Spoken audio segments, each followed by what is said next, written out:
drumming in front of 70,000 people with Ed Sheeran, not being a musician myself, especially not a drummer, and then having sort of 6-8 weeks to learn a song and get up there and play was terrifying. There were moments of pure fear, there were moments of absolute quit, there was nothing left, and then out of nowhere, out of somewhere, something sort of propelled me forward. And exhaustion, I'd say, was the first thing, because it was an hour of climbing up a wall. One why or one motivation or one single sort of thought that pushed me through, I had to pull from a whole lot of different things.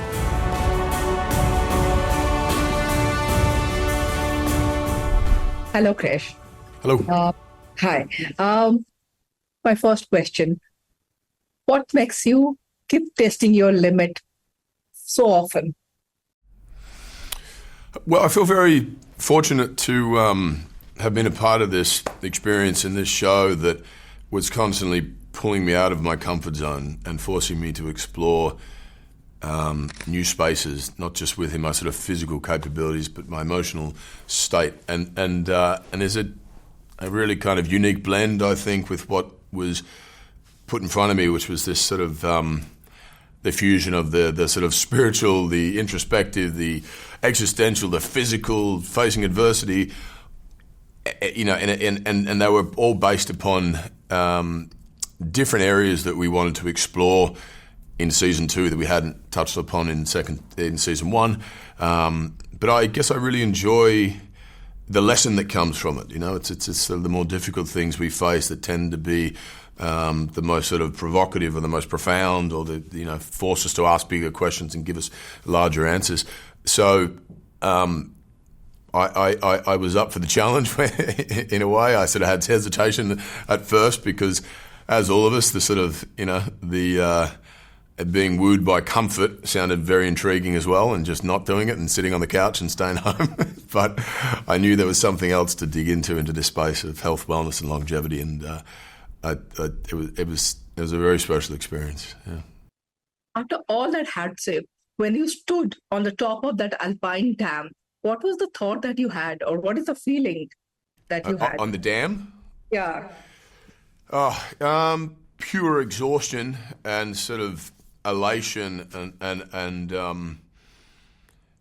a wonderful sense of sort of achievement that I hadn't, you know, that I had sort of overcome all of the emotional and physical challenges that were occurring throughout that experience, and it was, you know, I sort of continue to reflect upon it as time has gone on, because there were moments of pure fear, there were moments of absolute quit, there was nothing left, and then out of nowhere, out of somewhere, something sort of propelled me forward, and I kept climbing and try to sort of reconcile all of those different inner voices of motivation, and some of them are, you know, can be a little heavy-handed and kind of, you know, it's much more abusive and get up that dam, keep going, don't quit, you know, and then there's others that are a softer, gentler, nurturing sort of encouragement, and I think there's a necessary application of both, and that's sort of the adaptive quality to the brain or the psyche or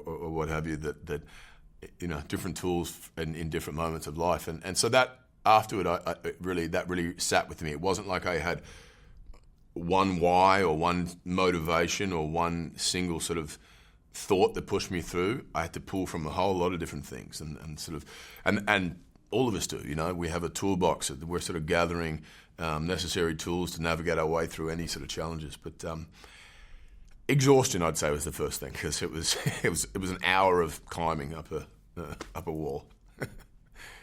What has been your toughest challenge so far?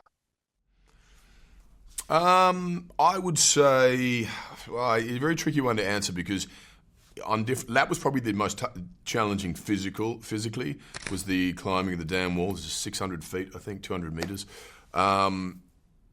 Drumming in front of 70,000 people with Ed Sheeran, not being a musician myself, especially not a drummer, and then having sort of 6-8 weeks to learn a song and get up there and play was terrifying. And the amount of kind of hours that were, you know, required to put in was one thing, but the my mind, myself trying to grapple with the endless vivid ways that this could fail.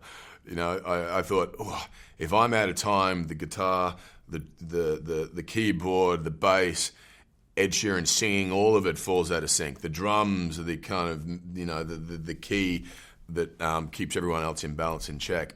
And I thought, what about 70,000 people have paid their hard-earned dollars to come and see Ed Sheeran, their favourite musician, and then I walk in this experiment and I'm going to wreck it for everyone. And so there were plenty of fearful conversations around it, but I must say that when it kicked and the song launched and I was in the space, it was a very kind of spiritual out-of-body experience almost. You know, there was I was no longer sort of thinking, counting in time and so on like I had been doing. It was all of the sort of your instincts begin to take over, and you were just in this perfect state of flow with everybody, and there was a real unity with 70,000 people singing along and wanting the same thing, and this expression of you know, deeply personal experiences from all of the audiences in their own different ways. And so there was something, it was like universal prayer, I guess, and I've never felt anything like it.